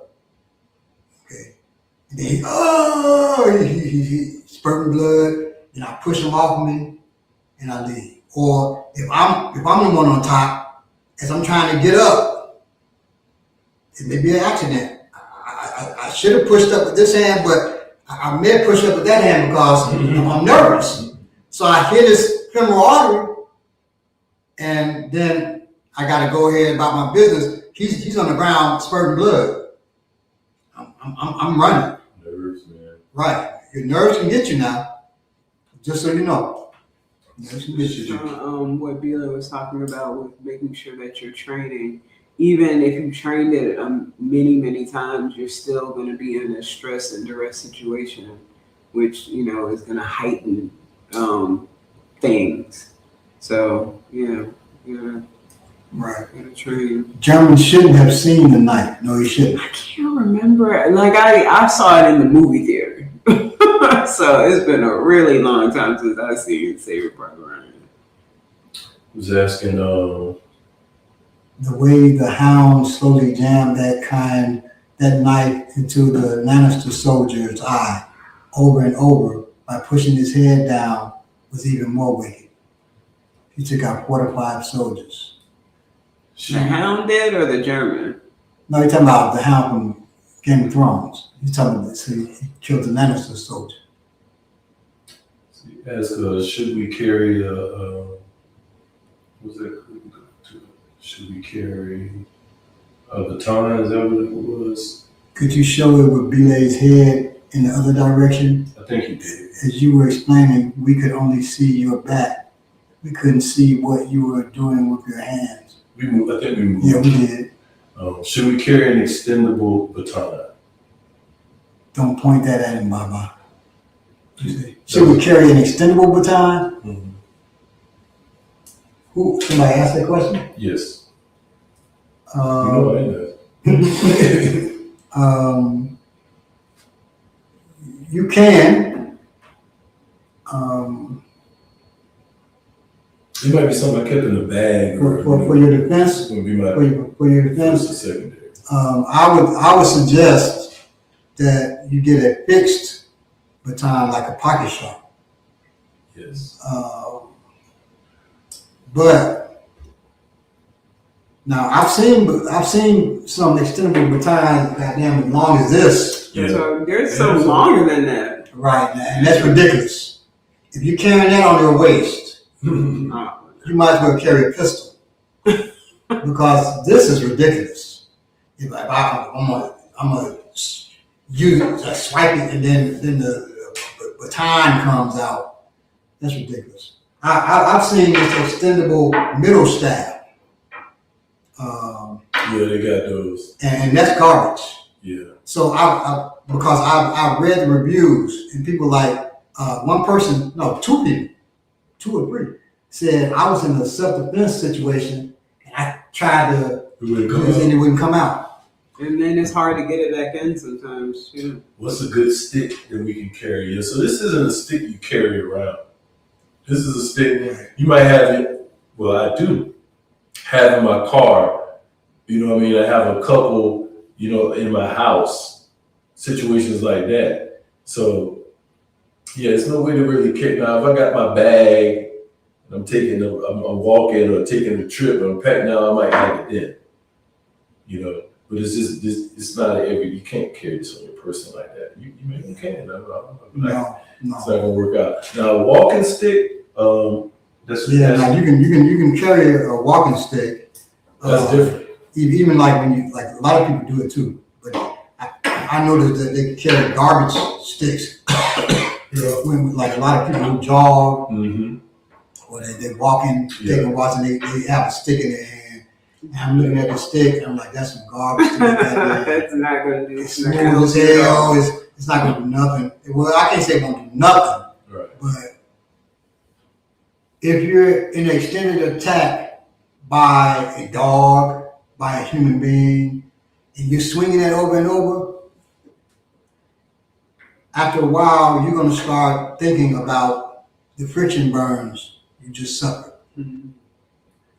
So that is not good. I watch people, every time I see somebody with a tool in their hand, I watch what the tool is. Its structure, its size, all of that. And most people don't know what they're doing when it comes to stick, knife, or gun, really. So where could if someone were not in the Atlanta area, where might they be able to get some good training on the stick, for instance? On the stick, okay. People. There's a Filipino art called Pakiti Tertia.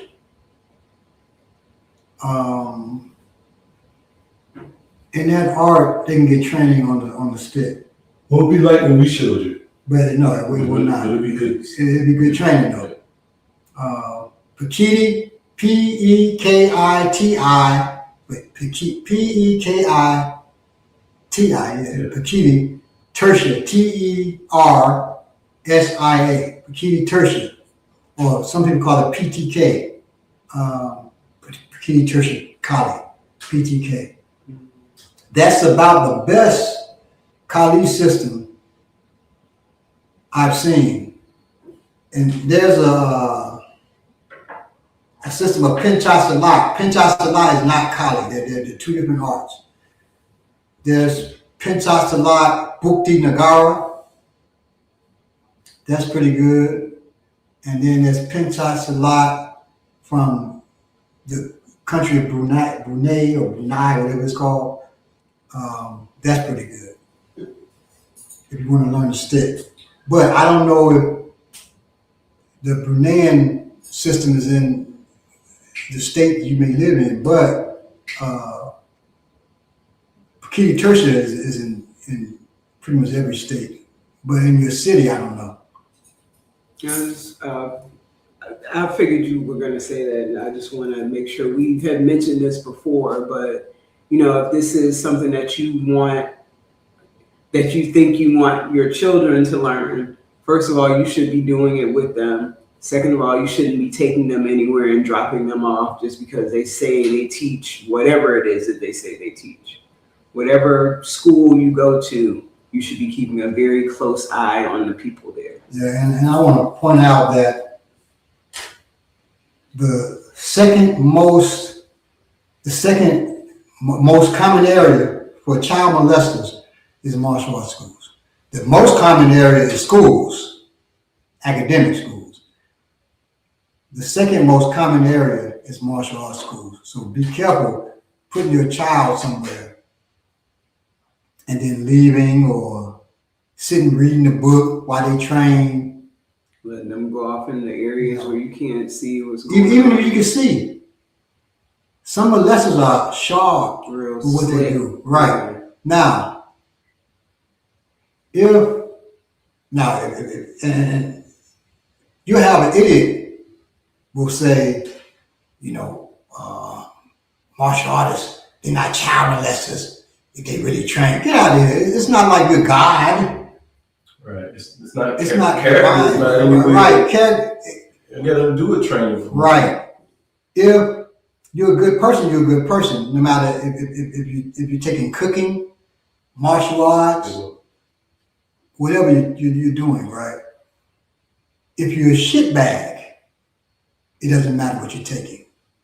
You're still going to be a shitbag. And it's a lot of them in martial arts because a lot of them are teaching fake styles that they know fake and techniques they know that don't work. So that tells you enough about their character right there. I've marveled at this since I was a child. How in some arts, well, most arts really, the person who is getting worked on, Japanese call it uki. The uki, which is the attacker in the self-defense scenario, he just getting worked like a mug and don't say nothing, don't give resistance. So it's like in this one art, the instructor, he was on his knees and a person came behind him to grab and he just shrugged and the guy flipped over. Oh yeah. That's ridiculous. That's cheap, Bubba. That's ridiculous. Yeah, cheap. It's cheap. So he just flipped over. And then another one, the guy in the same art, the instructor, the Uki's about to grab him, and then the instructor, not touching him, just, and the guy,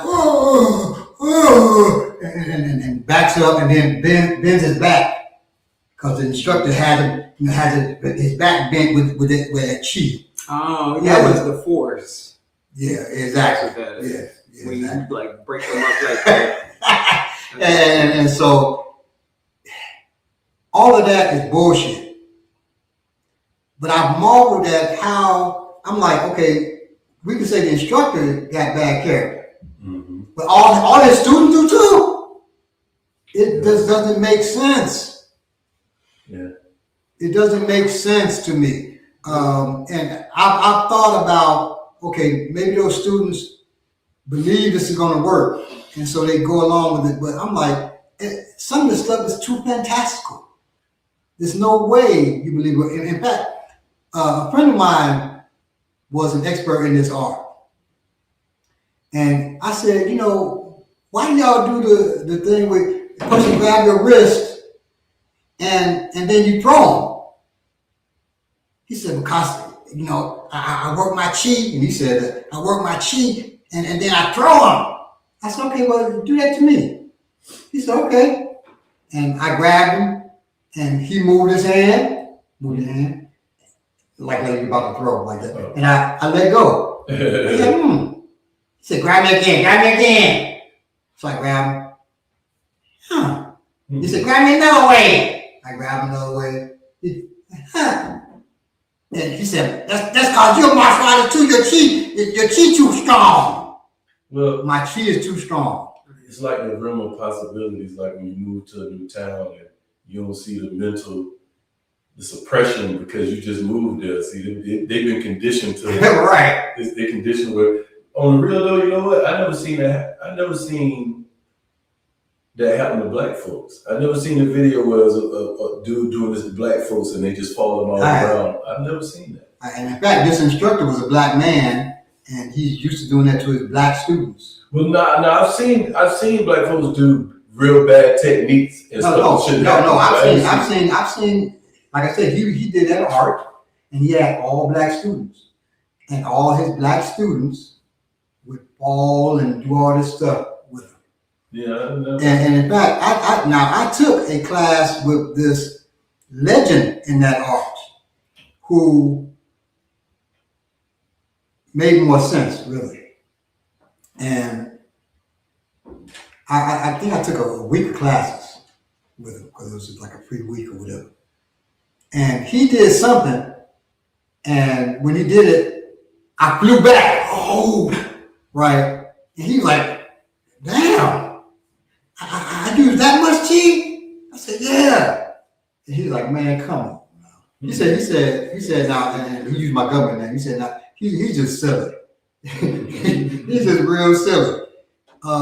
He was more realistic about that art. He didn't do all the spiggity jive and stuff like that.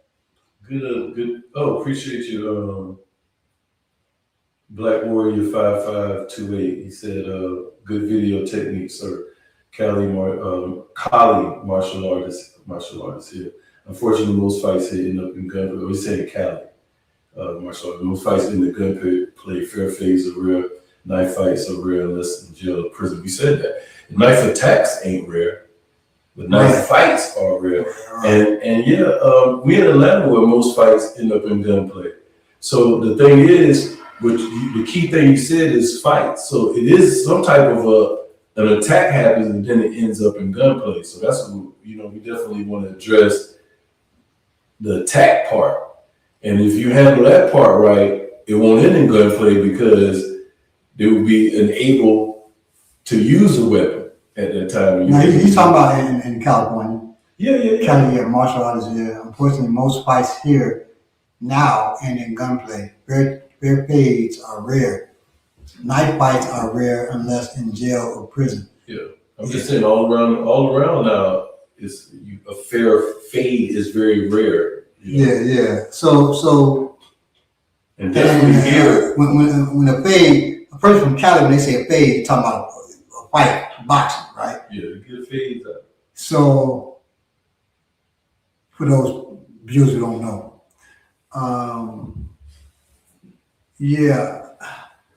really, let me see. Have I ever seen a fair fade? Now I'm from Chicago originally. I've seen some fair fades. As a child. Yeah, right. As a child, I've seen fair fades, and I've been in fair fades as a child. As a grown man, all the fades that I've been in, they have not been fair. Even as a teenager, once the two of you could be fighting and it could seem fair until the person hit the ground. Right. Then everybody is stumping that person that's on the other guy's side. Whichever side you're on, will fall to the ground is getting stumped. Now, and also, I saw two women fighting. I was like 18, 19. And two women were fighting, and one woman got the best of the other one. It was a woman who was like 5'10", about 200 pounds, and another woman about 4'11", 105 pounds. Wow. The 5'10" one got the up advantage, knocked the little one down. Something, okay, well, it's over with for her, right? That's it. She mounted it. When she mounted, everybody said, "Ooh, she threw!" Because black people think when you get mounted, that's the end for you, right? Mm-hmm. It was the end for her. First of all, the woman mounted her and was facing her feet, not her face. But she was facing her feet for a reason. She reached under her dress and pulled out a butcher knife and then stabbed the woman up in her groin a bunch of times until this first woman was screaming in pain, of course, and then her screams turned into whimpers. I was going to jump in. I said, no, that's ridiculous. And I came forward, and then my friends who were with me came forward, and then they were surrounded by these dudes who were the big woman's brothers. And those dudes, when they waistband, they reached for their pistols. And then we all stopped. And they said, no, let it happen. And the woman just stabbed this woman up to the point where the woman was whimpering after a few stabs. And I said, oh my God, man, and And me and my friend, we were all crying for the woman and stuff, and we just walked away after a while because, and she was still down on the ground just tearing this woman up. The basics is important. Man. So, right. And I said to myself, one, the woman is sitting wrong. The martial arts thing in my mind, she's sitting wrong, but this woman knew nothing about martial arts. If you don't know a thing, it doesn't exist. Wrestling. And she didn't know how to get out of that situation. That woman has her back to her face. So neither of them knew what they were doing, but the big one had a knife, and that was her advantage. She definitely died. I'm sure she died. Yeah, I'm sure she died. Thank you, Yapo. It's funny because I thought we was about to give you that up and ride off into the sunset. It says CRC $5,000 donation. But it's not $5,000. She said, "Don't get excited. In Costa Rica, that's only about $10." That's still a lot. We still appreciate it, right? And I'm honored that you've been with us this long and that you. So you're in Costa Rica, Yapo? That's what's up. Wow. His impressions always crack me up. Whose impression? You. Mine. You impersonating anything. Costa Rica. When I get ready to travel to Costa Rica, I'm about to link up with you. I still want to go to South America. Oh Jesus! Well, and now Aaron, he doesn't go to Costa Rica, does he? He goes to Panama, I think. Yeah. I just never been in places where this type of stuff goes down. Well, that was in Chicago. I've seen some bad stuff here in Atlanta, but nothing to compare to the stuff I've seen in Chicago. Nothing. I've seen a guy upside down, stuffed into a stack of tires and set on fire. Saw that yesterday. No. So that is brutality. Yeah. That the mind of a Chicago person, I tell people this all the time, the mind of a Chicago person is not like the mind of anywhere else in this country when it comes to violence. Even in California, where you got Crips and Bloods, and they do not compare to the violence that I've seen. They absolutely do not. Now, Crips and Bloods have been at it longer, so our gangs in Chicago are big, huge, but they've only existed since the 60s. The Crips and the Bloods, I think they've existed for longer than that. I think like over 100 years or something. I was reading something where it talks about their long history. And yes, I'm sure that woman died. I didn't go back to see, but the spot where it happened at was in front of this store called Bilko. And Bilko is torn down now, but it wasn't then, and there were no spots of blood or nothing on the ground after that, so somebody cleaned it up. And real quick, I just want y'all to remember, this was the SKG, not work class, but class today for warrior class. And you can pick up the book SKG from Balagoon Otitade on Amazon. It is a really good book. I wish I had it here. It's thick. It has a lot in it. It'll go into detail about describe different types of knives, but they use different knife handles.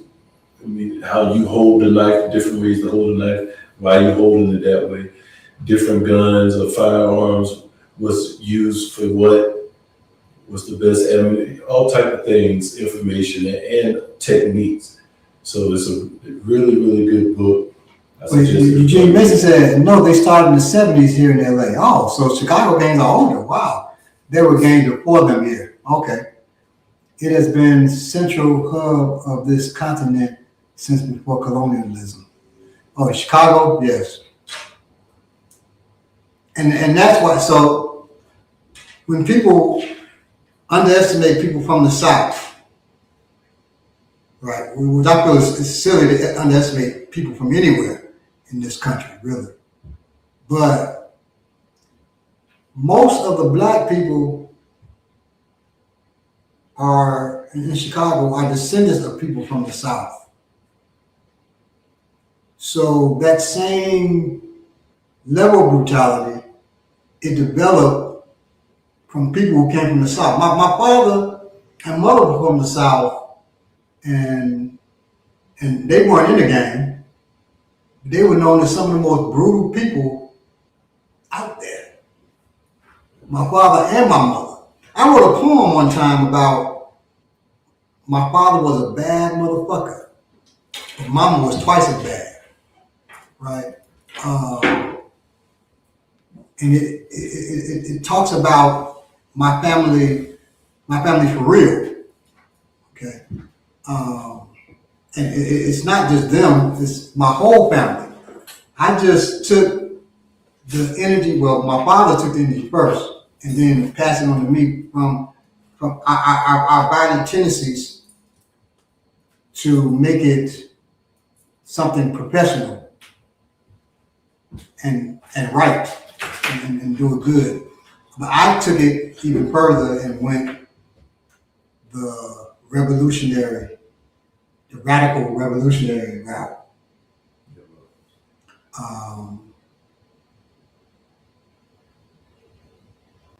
I don't know why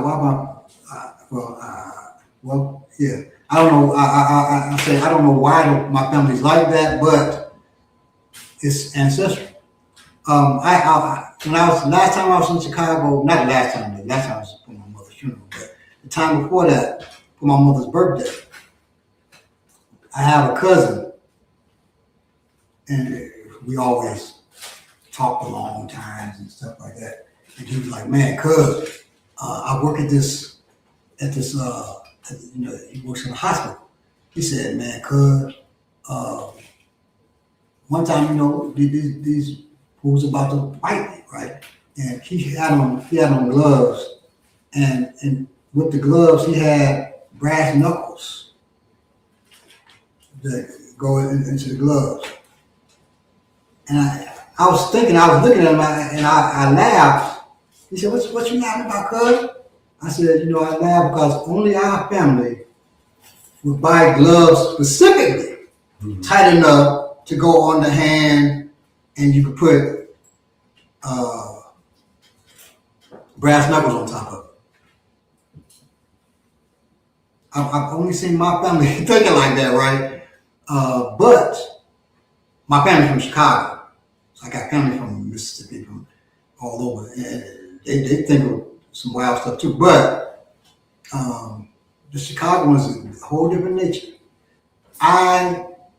So my older girls, my oldest 6 girls, they would claim, Chicago for years. Well, not my oldest 5. My oldest 5 girls. They would claim Chicago for years because they all were born in Chicago. And I said, I moved you all down here to get away from that mindset, so you all can grow up with a better mindset. So they end up changing that. But